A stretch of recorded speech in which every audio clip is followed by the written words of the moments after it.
So as we said, one of the first things that we should always deal with when we're talking about breeding, understanding um, the breed that we decide that we're going to breed or the dog that we want to buy is a particular breed. One of the things that we have to understand is what are some of the genetic health checks that need to be done? What are some of the genetic deficiencies that this specific breed can have the tendency to throw? So uh, I use the Rockweller as a example because this is one of the breeds that I specialize in. And so one of the first things that we're always asked to check by the American Rockweller Club, which is the parent club of the AKC, American Kennel Club, is that we're always told before two dogs are bred that at the bare minimum, what needs to be done is a JLPP test. Okay. There are some other tests that we can talk about, but as far as genetic health, we're always told to do the JLPP test. The JLPP test costs $65. You get a mouth swab, it goes into the dog's mouth, you swab it, you put it back into the container, you send it off. Um, and they do the necessary test to see does your dog that has been tested has the JLPP strain. Okay. And the reason why this is important is because if you check and that dog has that, or you don't check and the dog has it, and it's bred with another dog that is a carrier of the same thing, then those puppies can end up being paralyzed at about 6 months old. Okay. Never able to really walk, not having really control of the muscles, unable to swallow.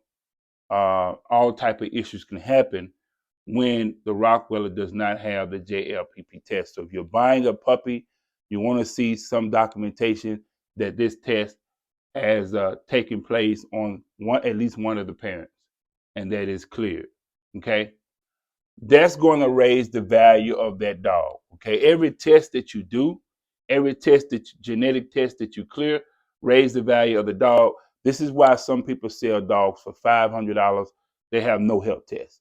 This is why other people may sell dogs for $2,500, $3,500 because they have those essential health tests that they can guarantee to the client that when you buy from me, you're buying the best.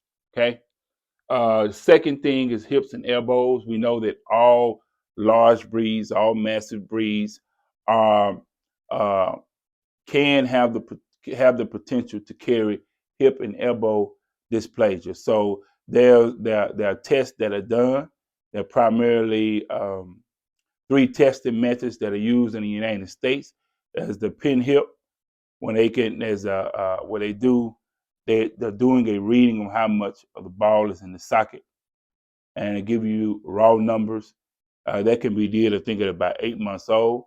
And there's a test that we do at 15 months where we're doing the X-rays and we're sending the X-rays to the ADRK in Germany. Their scientists are grading those X-rays and sending back the results. And then, of course, in the United States, at 2 years old, you can always do the OFA. The OFA looks at the hips and elbows after the x-rays are done, and then they issue a grade. Okay.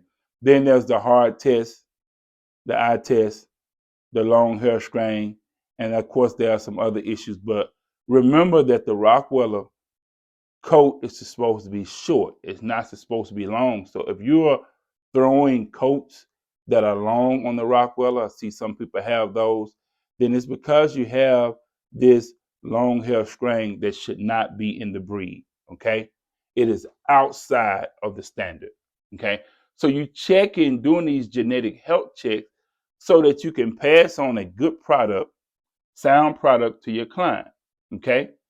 If these health tests are not done, then you may run into some medical costs. We've seen people that had hip and elbow dysplasia in their dog at 2 years old, where their hips and elbows are deteriorating, and they're having to take the dog into the vet to do this operation and put this rod and it kills the quality of life of the dog that they purchase. Okay, we've seen dogs that have had heart problems where they end up having a heart attack at 3 or 4 years old because genetically the heart in that particular dog is not sound, or in that line, in that breeding is not sound. So you check for the heart.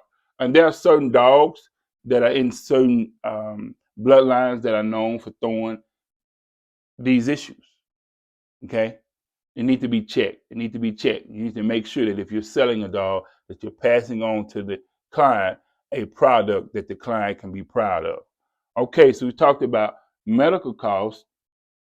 These bills can be high. If you got a puppy with JLPP, in my estimate, that puppy should be euthanized, be put down. It's not going to have a good quality of life. It's not going to be able to walk. Not going to be able to eat his food properly and process his food. But you could prevent this by just simply doing that $65 test. But a lot of people come into the Rottweiler game or to the dog game and they want to make money, but they don't want to put money back in their kennel to make sure that they're producing a superior product or that they're passing a good product on to their client. Those people are not worthy of your money. Okay? Had a guy talked about why his dogs cost X amount of money, which in my opinion are very high. I wouldn't buy a dog from him.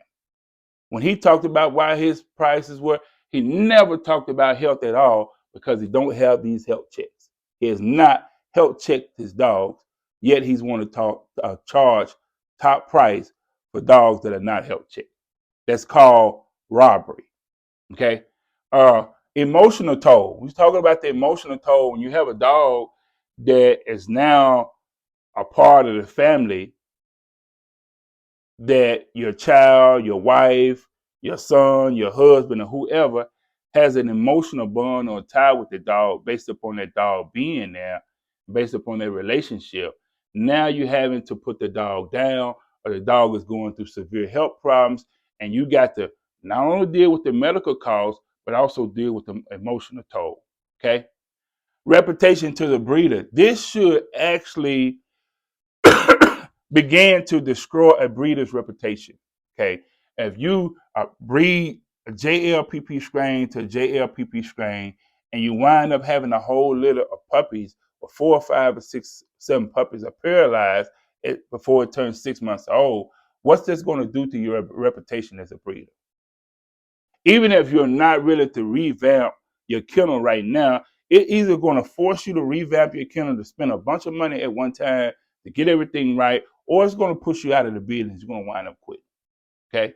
So these are things that you need to look at. And then in order for you to have a dog that is titled, you got to have some of this stuff done. Like in the Rottweiler world, when we go put an SC on a dog, BST on a dog, do temperament evaluations and stuff like that, they're looking for the JLPP test results. They're looking for the hips and elbows. In fact, you cannot champion out a dog in Seeger style, I know, without at least having the JLPP and the hips and elbows done.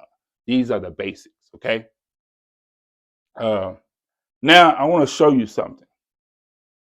I want you to think about this. Here's a pedigree I have on this side in blue and a pedigree I have on this side in black. Okay. The pedigree in blue, here's a puppy that you purchased. Here's a puppy that you purchased in black that has no health checks. This one has health checks. Now, when you go through this pedigree, you see the puppy that you bought, then you see his parents. Okay. His parents has health checks. You look at the parents, which are the grandparents have health checks. The great-great-grandparents has health checks, and the great-great-great-grandparents has health checks, which gives you 1, 2, 3, 4 generations of dogs that have been health checked and have genetically cleared these hurdles. Are you comfortable with purchasing a dog and maybe paying an extra $1,000 or extra $1,500 for a dog that has these health checks? Okay.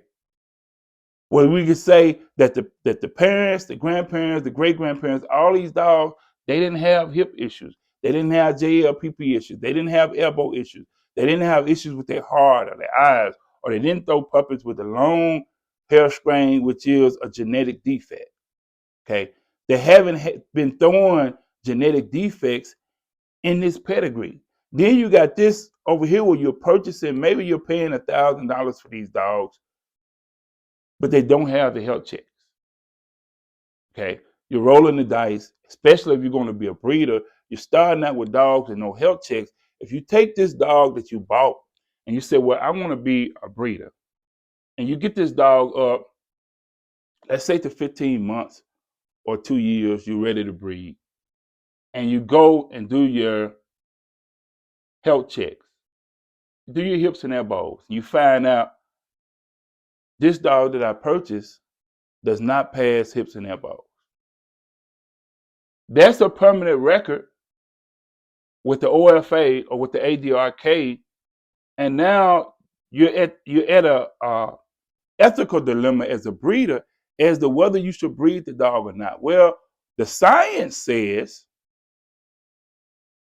and the ADRK says that the dog has not passed this hurdle, that they should not be bred because it's very likely that you're going to be passing a bad product on, bad puppies on to your customers. So it's very important. You see the importance of going over here and getting you a dog that has these health checks. Okay. When you go to purchase a puppy, if those health checks are there, that breeder is going to tell you, well, you know what makes me different from other breeders? I have these health checks. My dogs are genetically sound. They have cleared these medical, scientific hurdles through testing, and I have the results. That's what separates me from the quote unquote backyard breeder who's breeding a bunch of sorry, substandard puppies with no health checks at all. Okay. This is just the genetic health check part of the dog. And some other issues we're going to deal with in our next segment. But this is just the basic. This is just, like when you building a house, you pouring the concrete, and you putting the studs in, and all. This is the very basic foundation of kennel building, of making sure that you're selling a good product to the community. This is the basics. Okay, we're going to talk about 3 other things in our upcoming segment, but this is one of the first things that me as a professional breeder, I've been doing this for over 10 years. When I purchase a dog, I want to look at this first. This is one of the first things I want to look at because there's nothing I can do with a dog as a breeder that does not have good sound health.